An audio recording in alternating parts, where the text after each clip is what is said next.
Welcome back to the desk here at Intel Extreme Masters, and as a completely impartial European host, all I have to say is, yes, come on. Anyway, let's get down to the real analysis here, because that was a game that looked, from the outset, G2 had it in the bag, and VoDs, you have some, some real breakdown here, because it was essentially never really going over to Kongdoo. The first thing I really want to highlight is the reason why I had so much confidence in G2 is very much that when you look back at how the LCK have been, or how Kongdoo have played throughout the LCK, it has been a very passive early game where their jungler really either sinks or swims. He either has a massive impact where he snowballs a massive lead, or he doesn't. And in this game, when you looked at the draft, they very much relied on having a pushing bottom lane, potentially setting up for an early dive down in the bottom half of the map and getting that Syndra ahead. While we saw a lot of early game invades and we saw a lot of good control over the enemy red buff, they didn't do that. They allowed G2 to have a really easygoing early game, which just fits into their style, and they built up such a massive early game lane dominance that they were able to just control the map from there. I think the credit really has to go to Trick. I mean, his performance on Graves was incredibly outstanding, at one point even doubling the CS of Kha'Zix, but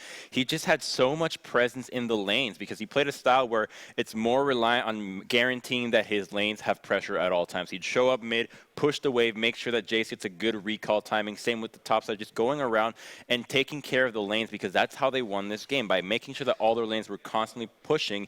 He was able to constantly go for invades, and while Kha'Zix did have control over red buff for the first 15 minutes, that didn't mean much when you looked at him having a level disadvantage, him having a tremendous CS disadvantage, as well as just every other lane building up a very nice lead that they transitioned up incredibly well. One of the main lanes we seem to see the impact coming forward in was that mid lane. Perkz really managed to step up on this Jace. They really punished his opposite number, and the roams that he made around, using Jace to one of the big advantages that Jace is for, just sieging those turrets, taking them quickly, and G2 were just rolling through the map, like wiping these turrets off the board, and Kongdoo never really felt that they could get back into it. I mean, that's the advantage that you have when you have a CS advantage in literally every single lane. We talked about how the Syndra needed to get ahead. She didn't. She really struggled to have much of an impact. Edge really had a weak game. Like, even in the late game, we saw that really cool high-tech replay. He had the Zhonya's, he didn't even use it. He could have gone away from some of those escapes. And unfortunately, I feel that in this matchup in particular, G2 in each individual lane are just outclassing their counterparts. And I think that if you're Kongdoo, you need to go back to the drawing board and perhaps pick something a little bit more straightforward. Maybe just concede the laning phase and pick a composition that can better enable you in the mid-lane game. And that just speaks to the draft from G2, the first ban of Maokai. Maokai would have been one of the few picks that would have made sense for this composition from Kongdoo,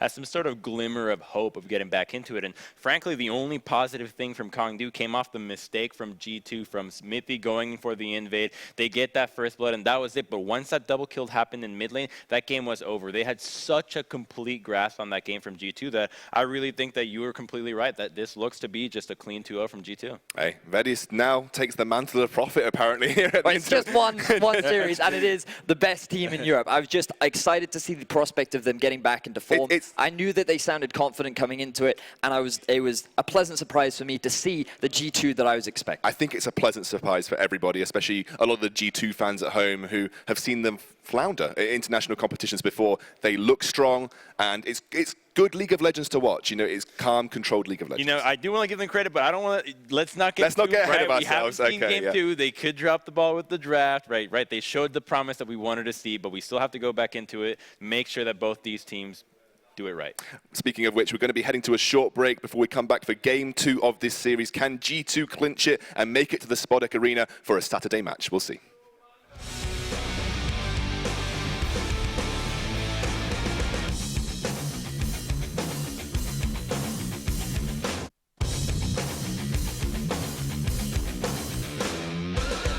Speaking of kill, flashes and exhaust on, and Perkz takes down Edge. Trick is able to live through, but Punch jumps right back into the skies goes Perkz. Now here's the pinch. Oh, there's the collapse, and now Guger looks like he's gonna go down. It's Trick that blows him away. They throw the chains on to Edge. The red carpet gets laid down. Oh, that was a hero's charge for sure, but he's not gonna live to tell this tale. It's Perkz on a rampage kill. It's Sven and Perkz just on the Baron. They've cowed Kongdoo inside of this. Punch looking for the kill on his Sven. He goes in Viz and tastes his fear, takes him down. down, but meanwhile, the Baron's been peeled off, and the rest of Kongdoo are going down. It's Sven and Perks just on the Baron. They've cowed Kongdoo inside of this. Punch looking for the kill onto Sven. He goes in Fizz and tastes his fear, takes him down, but meanwhile, the Baron's been peeled off, and the rest of Kongdoo are going down. Nexus exposed, should go down pre-32 minutes, and hey, G2 fans, your team finally won a game in decisive fashion on the world stage.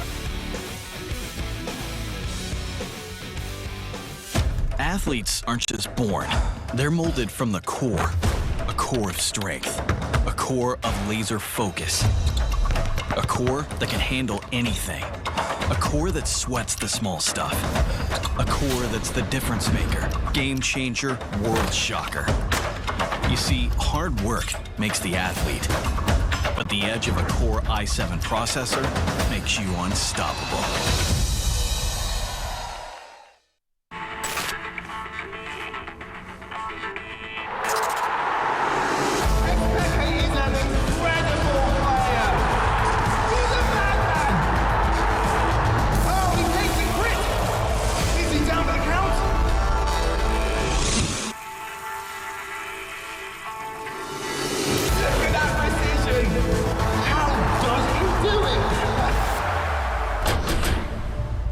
Gillette, the best a man can get.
Start your esports career now at play.eslgaming.com.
Welcome back to the Intel Extreme Masters World Championships. We are halfway through this elimination match between G2 and Kongdoo Monster, and I've got to be honest, G2 looked on fire in their first game.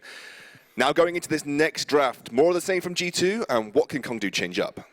Well, Kongdoo should probably change their entire approach to drafting for this one because they really failed to read every signal that G2 kept throwing at them, and they just ignored all the signs, went straight right into it, and they got punished so beautifully by G2. So if you're a G2 fan, you want to see exactly that again. I would just like to see something more from the jungler of Kongdoo because I think that he has the potential to be a little bit more aggressive during the laning phase, especially when you have a Syndra Kha'Zix. There are so many options for you in that mid lane. Perks went for the exhaust rather than a cleanse. There's so many possibilities that I felt like he didn't properly utilize. So I'd like to see him just take the risk, right? You're now down 1-0 in the series. What we've identified is that G2, on an individual level, seem to me like the stronger players. So just take that gamble, see if you can snowball one of your laners, and then use that to gain more control over the map. It's a funny thing because Crumbs talked about Kongdoo Monster at the very first game we saw of them in this tournament. He said, in the LCK, they can achieve when they group together sometimes and make their team play cohesive, but individually, their skill level is sometimes called into question, and we almost saw that an exact representation of that in that game. Well, it is called to question in the LCK, but it's also the fact that G2 individually, when they have played internationally, it has shown that they do match up to some of the best players in the world at times, and so they do have the ability to really perform at that level, and that's why there's been so much disappointment in G2 because they do show so much promise individually, yet when it came down to performing, it never was like this. Now, before we get into Champion Select, going to give a shout out to our partner here at Intel Extreme Masters, The Score Esports. There's been loads of results over these last 2 days, and there'll be lots more results to come at the weekend. If you want to keep up to date with all of those news and results, go and check out The Score Esports at iOS, at Android. They've got a website, or thescoreesports.com, and also on their YouTube channel. So go and check them out, keep up to date with IEM, and if you manage to miss anything, they'll always have the recaps, so go and have a look at them. Anyway, going into Champion Select, VoDs, you were talking about what Kongdoo could do. I mean, specifically, is there any, where would you want to see direct changes? It's very well saying everything, but you know, there were some champions that are probably okay there. I think that I believe Kongdoo are on blue side for game 2, which means that they now have a little bit more freedom in what they want to ban away. So I don't think they have to put much value on banning away Camille.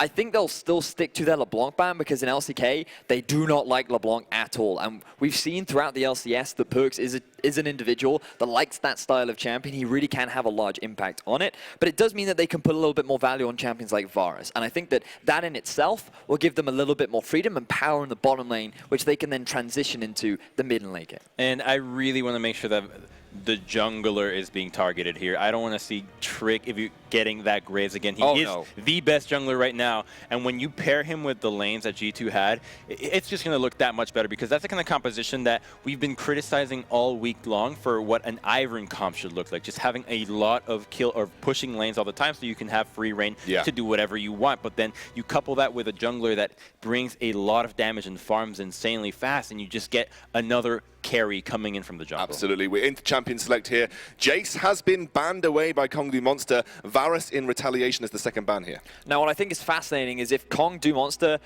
first pick Graves, that actually leaves LeBlanc open for G2 to go for. The alternative is G2 leave LeBlanc open and they send a challenge to Edge to say, hey, look, we've actually got answers in Europe. Things like Kassadin have come out as a means, whereas in Korea, like, no one is allowed to play LeBlanc because of how ridiculously snowbally she is. So I'm wondering whether or not G2 actually issue the challenge or if they leave it open. If LeBlanc is left open, it would be the first time this entire tournament that LeBlanc has been left open, and she is. Now the challenge is thrown down to Kongdoo Monster, and they look like they're going straight in on it. He does have Ryze. Ryze can lane into LeBlanc. We have seen that matchup even win, and Perks hovering it right away, or at least expect. So there are options into the LeBlanc, as VoDs is mentioning, but they don't have to lock it in right away. You're not really worried about LeBlanc and Ryze being on the same team, so they can go with other parts like the Jhin taken away, perhaps even a Graves if they so desire. I think that you have to go for an early Graves here because it's been shown multiple times that Trick is very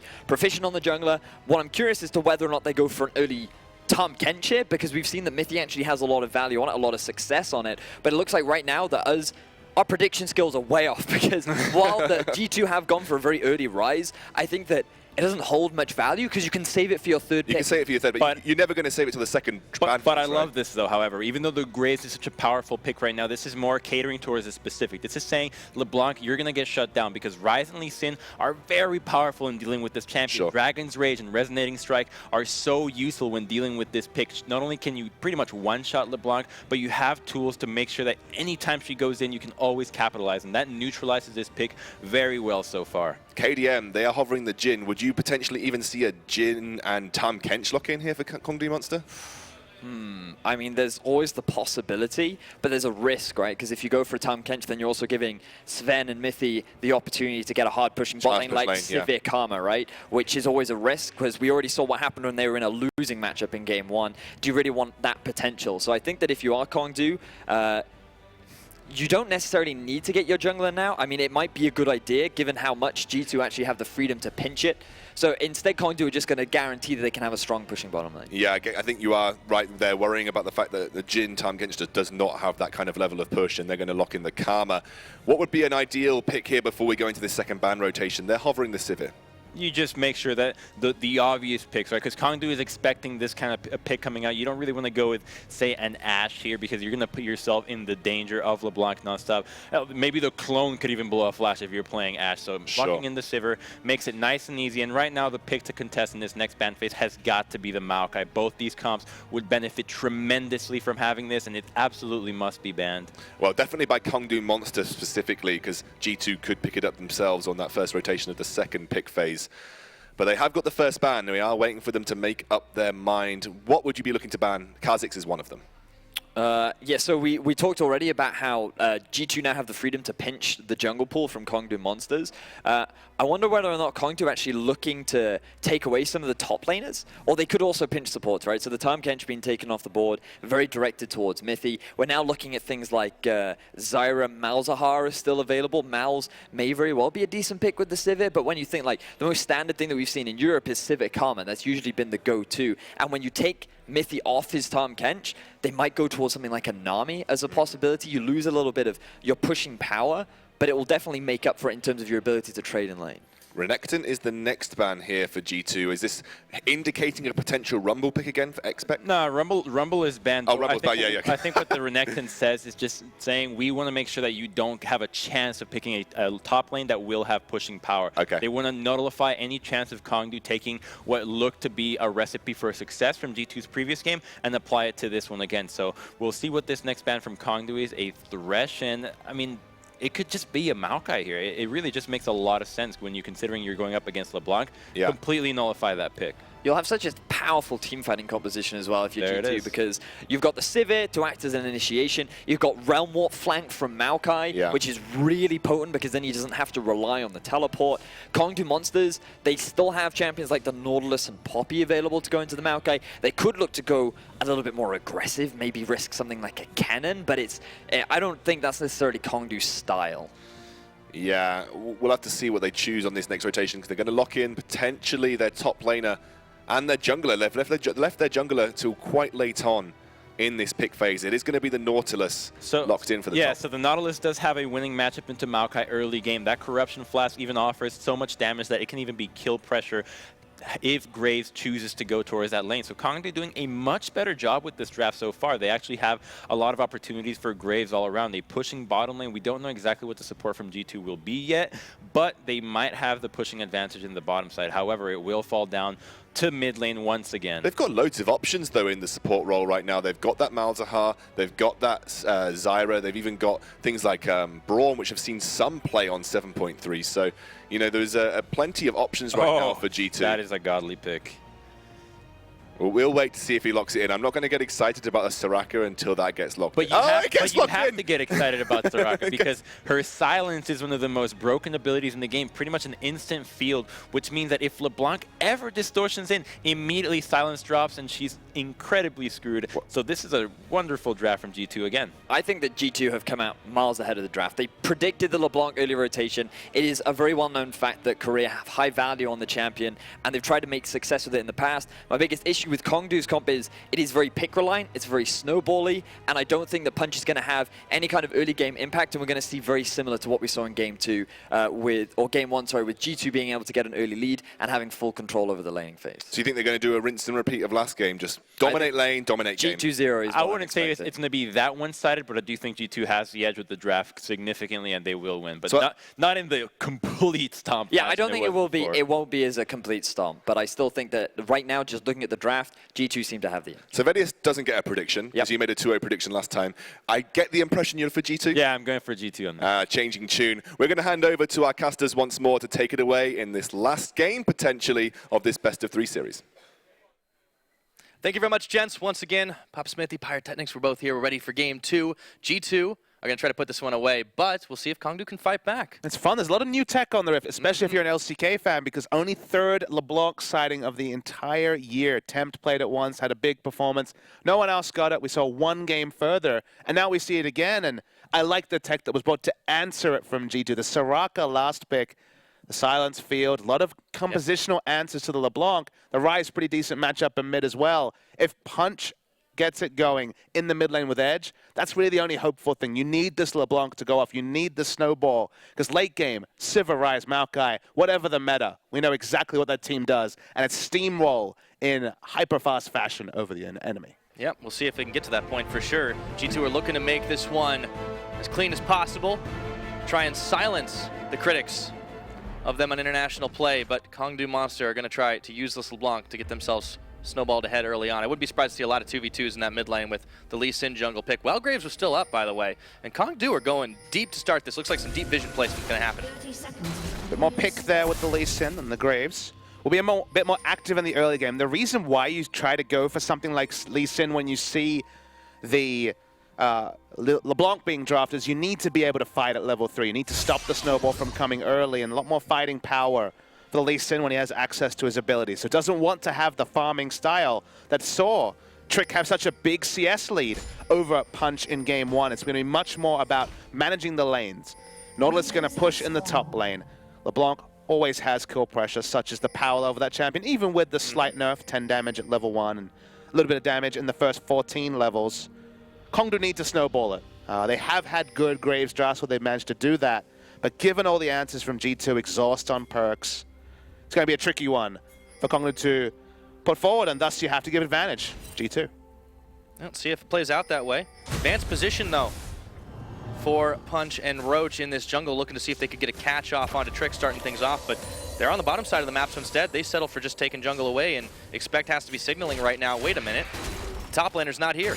Which could mean that we see horizontal jungling happening, or vertical jungling you could say, with the Graves just playing on the top side. We'll see. Pick up the map and flip it. Exactly. The old lane swap meta could be in action here. This does give Nautilus free reign to push in top. We'll always be able to push in the Maokai matchup, and certainly will be in a position to do that here. See if Trick does end up actually going to the bot side, because for now it doesn't actually have any information about the start, but you can guess it. It's one of those things where you just look at things like HP value of the top lane, the way people came to lane. You do the math and you should be able to be pretty clear about the exact pathing of the enemy jungler. Trying to read the small situations.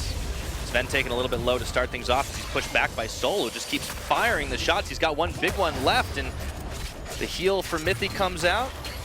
Keeps Sven nice and healthy for the time being, but they're forced under tower for a bit, and you can actually see Trick has gone not directly into his own jungle, but hanging around the side, and he spies the ward, realizes, oh, I've been had up here.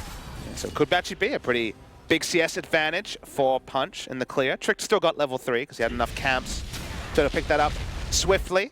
You'll notice Doran's Blade Style. We haven't seen much of that from the AD carries on the Sivir because he has a pocket Soraka this time. And be a little bit slow in the early game, given that usually Soraka has to surrender a lot of her health bar to heal, especially early. But for now, it's good. And what it does help you is in the all-in on level 2, which often happens in Soraka lanes to stop the sustaining that can happen in early levels from being as consequential. Gets through the early game, no level 1, level 2 kills, and should soon be Sivir topped off for the majority of this laning phase. Yeah, but in the mid lane, that's what we got to keep our eyes on for sure. Perk, Chains miss. he does not This can be get turned chained up around. for a second. Trick is tagging in. Punch is going to have to flash it out.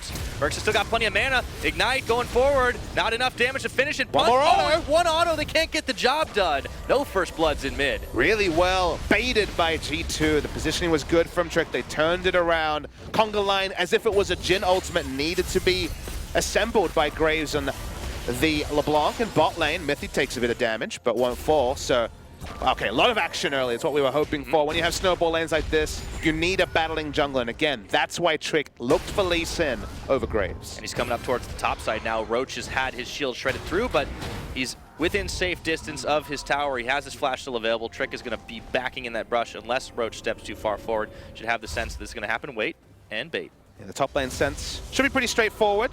They saw Trick move top, and Maokai was so aggressively moving through. Actually, it's going to be the re-engage anyway. Flash and right on top, twisted Mid lane. advance. Meanwhile, Perks is just going to get first blood. Okay. We're going to have to see what led up to that. Up in the top, Trick is able to get Roach, but first blood gold to Kongdoo. Seemed like Roach should have had better top lane sense dies anyway, but out of context in mid lane, a single auto takes down Perks. The exhaust and flash were down from before. Edge didn't even have to flash to pick up the kill. I'm guessing a chain just caught him off guard, and a little bit of tone down in the early game, but LeBlanc, there's a reason this pick is so respected in Korea, and the one thing you didn't want was first blood LeBlanc, and it's what you got. Yeah, I want to see that one again for sure, because Edge didn't even have his Ignite available to him, and now he's got the first blood gold. And let's see, as Perks was back on half health. Perks was in the shop, you'd have to think. Shouldn't have been hit by the chains, would have been a casual sidestep, and a couple of auto attacks.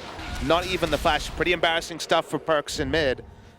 To be honest, pretty embarrassing stuff for Roach in top. That should have been pretty easy to problem solve. So, across the map, solo laners with a bit of mem-boom action in the early game. A lot of feels bad, man, in those couple of plays for both sides. Sven taking a little bit low, pushed back by Guger, as Sol is actually going to be backing for his first items. They have been forced to give up some of that CS, so the advantage on that bottom side, KDM really wanting to get those pushing lanes, as you said, but in the bottom especially, Edge is a little more focused on seeing if he can kill Perks. And now the battle's actually for vision around mid, because once you see a solo kill in a snowball lane, both junglers know exactly what's happening. Lee Sin's like, okay, I got to kill top, but now I need to work out this mid lane situation, want to cover it. Speaking of coverage, Roach is 6, but He is. Lee Sin was fast approaching, so it's a battle of wards around mid lane. If you get double control ward and LeBlanc just having a free time with Ignite to take down Perks, that's exactly what you're looking for from Kongdoo. Guests can come through from punch at any time. So the battle for vision in mid is probably the biggest priority for G2. And then you wonder what Punch will do, because he could invade, because they're expecting him around mid. He could also look for a top focus, because he's just going to trust that if Edge plays safely in the mid lane and doesn't necessarily look to push the advantage too much more, he's going to be in a very comfortable spot. Flash still up, of course, and Ignite soon. Perks 2 minutes away from the relative safety of double summoners. Yeah, there's that window they want to punish for sure, but Punch, he may not even need to come up here. The chains are going to land once again. Perks turns back around, but he does not get the better of that trade, or does he? Not even. Risen, and there we go. Feels good there. Was about even, but given the Ignite, even trades start to get a bit worse. The lane goes on. Back in the bottom, Guger stepping forward out of the Equinox. It's traded on, though, by Mythy and Sven. Sol leading the minions, trying to deny as much farm as he can. That's a 10 CS advantage his way, and Punch has actually gone up for some counter jungling. While Trick is on the bottom side, this is dark for G2. He actually had a ward, I believe, was spotted. It will certainly be spotted now through a control ward. So good stuff from Punch. Again, has looked so much more comfortable, and Kongdoo have looked more comfortable when he has the latitude to invade. And basically, if you watch a Kongdoo monster game and Punch is relegated to just farming in his own jungle, 9.5 times out of 10, they're losing that game. This time's definitely a different game, though, as Kongdoo are able to shake off a crushing defeat in game 1, keep this one nice and even, trying to snowball Edge. Guger has actually gone up for some vision, and he comes right back in. And G2, they just don't have too many windows in this early game to make a whole lot of punishment happen.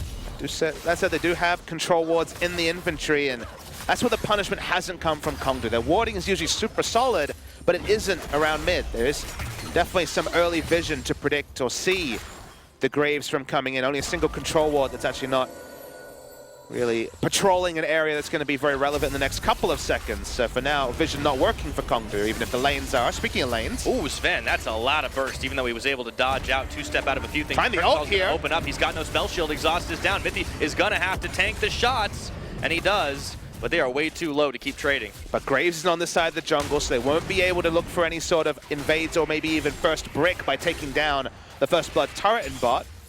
Punch still spending his time pretty exclusively in top. I mean, Punch honestly can path wherever he wants. In the top side, Maokai's pushing in. LeBlanc has already been shown to have kill pressure on the rise. If he was pathing around bottom at that time, they could have looked for a bit of turret damage. Sivir and Soraka can deceptively stay in bot for longer and longer windows. If they ever win trades, they're going to take your turret because you're going to be forced back at a bad back timer. So they kind of get whichever back timer they want, given they have the Soraka to sustain up the Sivir.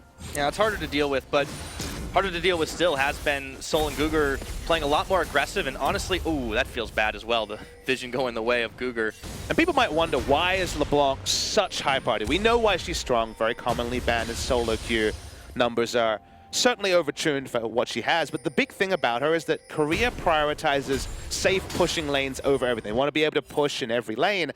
LeBlanc added to her kit was Wave Clear to complement her Snowball Assassin playstyle. And if you have pushing lanes and a LeBlanc, whether you're invading and killing the enemy jungler or your jungler's coming in and getting kills on mid, the Snowball got so much more assured that given the priority is on Karma, is on lane dominance, having something like a LeBlanc is seen as a bridge too far. Usually getting banned away, but not this time. And Edge is having a ball so far. It's been pretty even in the CS department, but not down bottom. Well, maybe as Sven has been able to keep up. He might give his life here, though. It's taken a little low. Mithy's getting forced back, and you can see they're pinging. They know that Edge has left the lane. A lot of Kongdoo vision in this bottom river. Gugur wasn't comfortable enough to take Ignite. Usually want at least a single exhaust, sometimes double exhaust against Rise, double exhaust being rocked on the G2 side to deal with the LeBlanc. Edge has the single Ignite, but not in the laning trades, means that kill pressure onto Ven and Mithy isn't there. And I mean, all these Sivir lanes go pretty much the same. They lose in CS early, but you get to the Sivir late game without dying in lane. And if that's repeated in this game, it's pretty happy for G2. Yeah. Perk's still trying to trade it out with Edge, but he needs some time. He's only sitting on the got tier the on the control Catalyst. wards, though, He's got the wards. But Punch is here, not spotted. He's not going to be able to get anywhere far forward, and you can see Trick coming to the rescue as well. I mean, 10 minutes into this game, it's 1-1. It could be a lot more. Good pathing for Trick. So much of the battles in mid are around the vision that we see now established from Kongdoo. But it's difficult for G2. All they can really do is slip a ward over the side. If they see the Lee Sin or see the Graves, they can clear out the vision, and then it's back to doubt. Lots of doubt. Not so much doubt here for G2, though. They got perfect information. That they do. Kongdoo still want to go for the dive, or at least secure themselves a tower. They might just be able to do it with enough power in their arsenal. Punch still taking a shot at the Boomerang Blade. Trick is here. They're going to try to scare them off. It's not done yet, but that is real low, and there's no answer for G2 on the map. There's nothing they can do but try to defend, and it's too late. Gonna be first turret blood, the first brick for Kongdoo Monster, but they need to keep this up, Pyra. What you have to remember is the outscale is real in basically every lane. It's kind of hard to evaluate how much LeBlanc scales, but Rise very famously will do very decently in that matchup.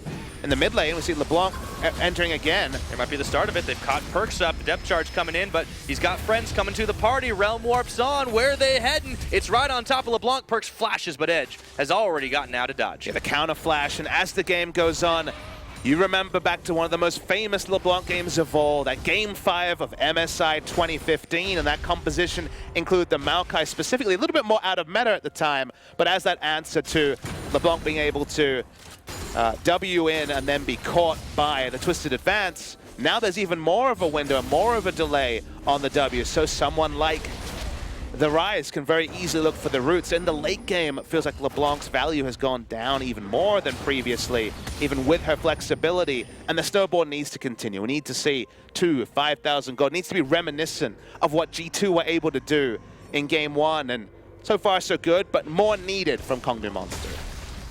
Yep, they definitely have the map edge, and they do have a lot of vision on G2. So even though G2's been spotting them trying to make plays down bottom and in the middle, Kongdoo have a lot of vision available for themselves as well. The problem is, outside of that bottom tower, what are they looking to grab here? That looks like they're trying to focus on mid, but with Perk sitting healthy and with Trick kind of hovering around most of the time, he's up top now. Not been able to get much more in this Dragon.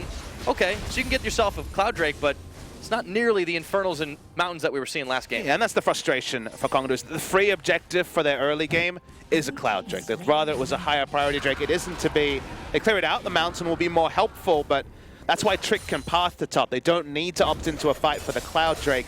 There isn't realistically a way for Kongdoo to pressurize enough to either dive mid lane turret and take the mid lane, which obviously is always a huge objective. So they're just going to go for the lane swap. Going to take the Jhin and the Karma and send them top, trying to increase the pace of the game. But if they just send Sivir, she'll be able to park herself in either mid or top and do the wave clear.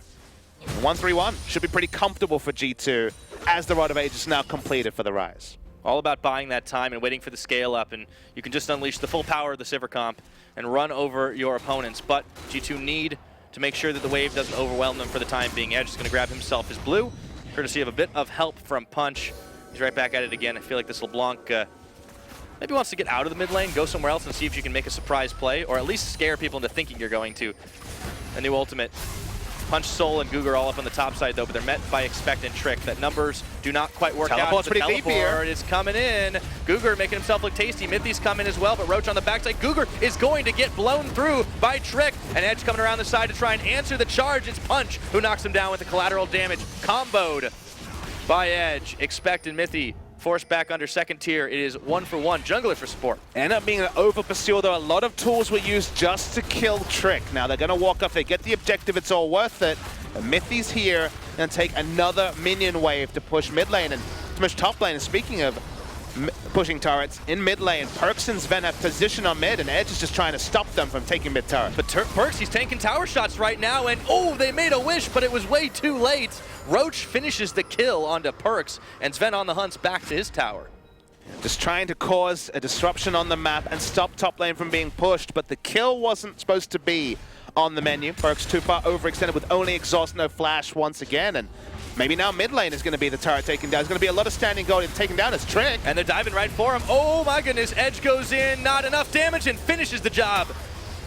Shatter Orb comes in and shatters Trick's health bar. Looking for the tower, they can't quite find it as the minion wave evaporates, but they found themselves another kill. 2-0-2 on the LeBlanc. That is not what you want if you're G2. And Kongdoo Monster in this position in game one kind of gave up objectives and watched the game be taken over by G2. G2 are trying to be competitive, but always pushing it a bridge too far. Kills continue to roll, this time to Edge. As we see in top lane, very nice silence field, does disrupt Roach from getting into the fight. Nice kill onto Guger, and this is an over pursuer because consider how much is used here. It's both Edge's time and also Punch ulting. They don't get any bonus from that situation. Didn't get the turret either. They'll start to return to top. We will see the LeBlanc return to top now. It's all about getting rid of that standing gold. Once the free vision that's provided by having outer turrets up is gone, push up the vision, look for the picks. Soraka ever looks for a ward, she's going to be dead to LeBlanc. This pick comps are rolling, but it needs to be rolling even faster. They have, however, grown that 1,500 gold lead to close to 3,000. That's not too shabby at 16 minutes into this game for Kongdoo Monster, but the timer's still ticking. It always will be on this game. Edge always looking for a moment to go in, a moment of hesitation from the G2 side. They grab themselves another tower. That is 2 knocked down. G2 have yet to find one, but it was close in the mid. However, there's pressure in all 3 lanes. Yep, to get that out of turret they prepped earlier. We talked about standing gold being whacked down. If they group in mid, you'd have to think will be another turret rolling towards Kongdoo Monster. 19 minutes was the time for 3 outer turrets in game 1. We're encroaching on that time in game 2. G2 are losing ground here, though. I mean, you see all the vision invested by Kongdoo Monster, those control wards they've been picking up in their inventory, coming to bear all the way through this river, surrounding the Baron pit. Obviously, it's very early in the game. The Baron won't even be available for another 3. And Kongdoo, well, they're going to try to keep locking G2 out of the objectives. The Mountain Drake will be the next thing on the menu, though. As 2 minutes come, that'll help them knock down towers and maybe the Baron when it becomes a thing they want. And one of the reasons, Pyra, that games have been stalled out so long, specifically around trying to take Baron, is that when the Baron Vision Wars come up, it's wave clear over the wall. It's much easier for Red Side to have the advantage in that terrain. Red Side champions, specifically champions like Soraka, cannot contest control wards in their jungle because LeBlanc and Graves will pop them. Graves has some serrated Dirks going on. LeBlanc has had a very fast start. Every objective around this Baron is either a fight or going to be ceded over to Kongdoo Monster, and that's all been started by that solo kill in mid lane for the first blood, and just how strong Edge is already ahead. If Edge was 0-0-2 and at this CS value, 30 CS down, certainly wouldn't have the same oomph behind the combos, but the combos are not tickling G2. They're devastating. Yep, starts off with the curtain call too, and Edge is on the front every single time. Sven holding his finger over the spell shield button, doesn't end up using it. But they get the tower in mid. Kongdoo have now knocked down the entire front ring of towers, continue to push their edge. They already had wards up in the top side. They can now extend that towards the bottom. The Dragon's 40 seconds away. So G2, they just need to stop this bleeding as Perkz gets his back stopped. And let's not slip into any tricks. We talked about windows in game one. This is good timing from Kongdoo Monster, but the compositional answers to LeBlanc are there for G2. Maokai, Ryze, even the Soraka in the late game can thwart the LeBlanc pretty extensively and punish her if she ever comes in with the Deceive. So the game is not lost. All is not lost. The scaling is still coming through from G2. It's about them running that fine line of losing the minimum while the enemy is at their strongest and then opting into fights when their item builds start to come online. 3 items on the Sivir, Ryze with a couple of the mana items, and specifically 10 stacks on the Rod of Ages. That's the window. Around 28 to 30 minutes, it's hard to see a fight Kongdoo win if the game is still around a 3,000-4,000 gold lead. But right now, basically losing the minimum is all G2 can do. Trying to cut their losses as we get closer and closer to 20 minutes on the clock. Punch will be able to knock down Mountain Drake uncontested with all the control that they have on this side. Kongdoo can use that to grab themselves at this time an important objective. However, still a lot of time. Died. Yep, that's or left. Ripping pepperonis. What do you like to think? I think he gets evicted by point? Baron. Really? Baron comes home and says, "What the hell are you doing in my house?" Maybe it's a rental situation. His Sublet. lease is up? Sublet, yeah. Oh, it's a sublet. Okay. Yeah. A It's only for timeshare. 20 minutes. A 20-minute timeshare. Probably paying over the odds for that, whatever the deal is. No, timeshares are never worth. That's not a valuable one. And Summoner's Rift is hot property, though, I'll admit. This is some 70s advertising and investment advice being given on this stream. Come vacation in lovely Summoner's Rift. It's not really much. It's pretty It's small. a lot of but action. That's true. That's true. If you're looking for action, the Rift is the place to find it. Yes, indeed. G2, they're going to have to wait before the action can really happen for them. A lot of it will be off the back of this Ryze. The Sivir, though, can get some damage up there. But, I mean, this is why you see these only 2 main AD carries. The lethality is just so big, and Sivir is not one of those champions that does it. But that ultimate, it's the reason that G2 and a lot of European teams have started to opt into the Sivir is because that's kind of like the next best thing, and you can build these compositions. Yeah, it's about the utility. You know, sitting at 20% CDR just from items with the Zeal completed, soon to be 30% when the Zeal items. There's actually quite a few options for Sivir. It feels like a lot of champions kind of locked in. You know, Corki loves his rapid fire cannon. Phantom Dance is a pretty common one on someone like Vayne. Depending on how they want to play this game, they'll consider options. As Trick is sitting in a control ward. Yeah, he thought he was nice and safe. He does get out, but he has to burn his flash to do it. Kongdoo just have too much map control right now, and Trick is going to be wiping the sweat off his brow. Punch dodging away from the Equinox Mithy. Trying to keep the wards clean, but they are losing some ground right now. Kongdoo need to be able to push some advantages, though. Don't think they can bait this Baron. It's very early. Trick's making a statement. I'm not sure what it Insightful says. stuff there. Yeah. From the Lee Sin, but as you can see, G2 have to fight over just the most minute things. He's just chilling in a control ward right next to Raptors, because any further forward is an overextension, given how strong Kongdoo are. So he's not picking up camps, he's not clearing vision until now, the dual roaming mission with Mithy. Will they be able to spot out the second ward? They do. There was the shot. Small victories. Has to be for G2 right now. You know, such a change of pace from game one when they were the ones setting the tone.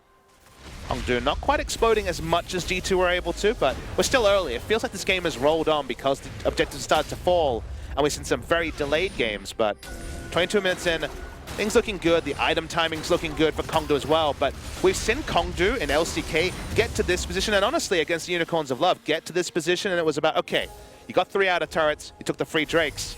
When do you start forcing the next step? And the next step has always been a step too far for Kongdoo Monster. Let's see if they can convince us this time. That's the test for this team.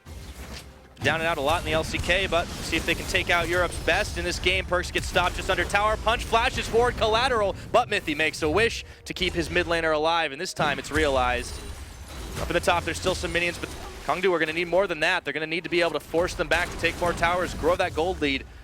It might be just shy of 5,000, but it's been growing a little slower. Trick is looking to make a play. Sends the Sonic Wave, and that alerts Edge to his presence immediately as he walks out. The Soraka was so useful in that regard. The Wish and the first Astral Blessing left him up. Rise doesn't have to back, still in the fight. As speaking of fight, Oh, that was nasty. Edge waits out the spell shield, and he just shatters Sven. and we were talking about timing windows. The time when LeBlanc's passive damage was unchanged was level 14 onwards, and that's where Edge is at. So the damage starts to get back to the bonkers levels that we all remember from the few times that we see LeBlanc on the Rift. Honestly, any time is a time too far. In solo queue, when I ban my champion, tab out and see LeBlanc, I'm very unhappy. Time to dodge. Expected perks. They're caught up now, and expect might be tanky, but that's not nearly enough. He's going to have to flash out, and he gets out.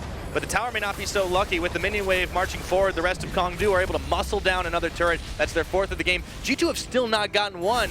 They got close in the mid, but Kongdoo are looking pretty scary. Let's take a look at that play again. And this is the part where you have to judge the damage from the LeBlanc. That was a single distortion and Q and goodbye. I think even Soul was surprised with the damage. Ends up, it was just a party use of the curtain call. The curtain was already closed before he even opened up. And now things are really starting to get there for Kongdoo Monsters. I'm learning about Kongdoo Monster watching this game because they haven't been able to acquire picks like LeBlanc. They haven't necessarily been able to push future objectives, although we should take pause. They took a more difficult objective than an outer turret. They took inner mid lane, but we still need to see the Baron set up. We still need to see them break the base. They're on form, but anytime I see the items start stacking for specifically Rise, Sivir, and Maokai, you know, we're 1.5 items away, and now 1 item away from 3 items Sivir. There is an air of inevitability about what late game fights look like with any degree of an even game. 6,000 gold, even game still far away, but one bot's team fight, and even game is around the corner. And that'll look better and better for G2, but that's all theoretical. It has to happen. The execution is what G2 will need to make stay alive in this game, not giving up any more to Kongdoo. There's another dragon coming up in another 30 seconds. That's why everyone's got some control wards. Even Another the mid laner, Perks has 2, so they need to be able to fight for zones of wards. A lot of the wards around the red side have now been cleared. So because they've been showing in other lanes, finally the pressure's been relieved. But those wards can always be replaced. For now, actually only 2 in the inventory, and only Google will be able to place 1. So seeding ward control does mean that Baron's going to be that much more difficult, but there has never been a contest in this game around Drake. It's not going to start now. No, and this is great for Kongdoo because they get themselves another mountain, so when they do decide to go for that fateful Baron dance, they can stack the odds more and more in their favor. G2 still waiting on the item spikes, but you know they have been checking their wristwatches every couple of seconds, and you know, come on, come on, come on, when's it going to be time? Yeah, we saw Kongdoo's attempt at a scaling comp in game 1 never get the scaling done.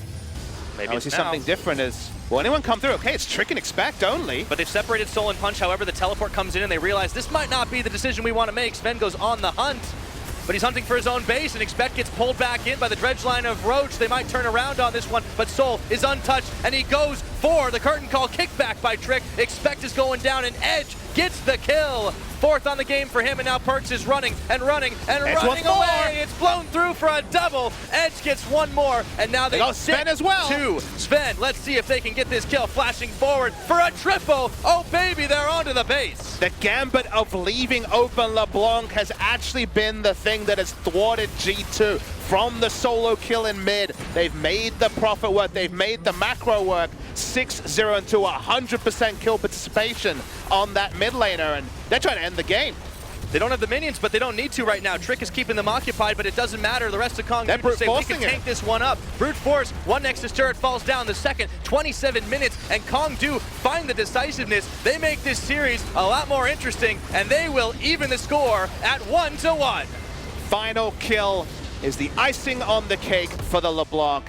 We never see LeBlanc in Korea, and even with the numbers being changed, nothing changed in terms of effectiveness. Super clean play from Edge. He's only 2-4 Korea on LeBlanc, but that was in the previous iteration of LeBlanc. LeBlanc has so many new tricks to her bow, and they were well executed by Edge in this game. Well, notch another win for Edge on that LeBlanc pick, and I don't think we'll be seeing it again this tournament.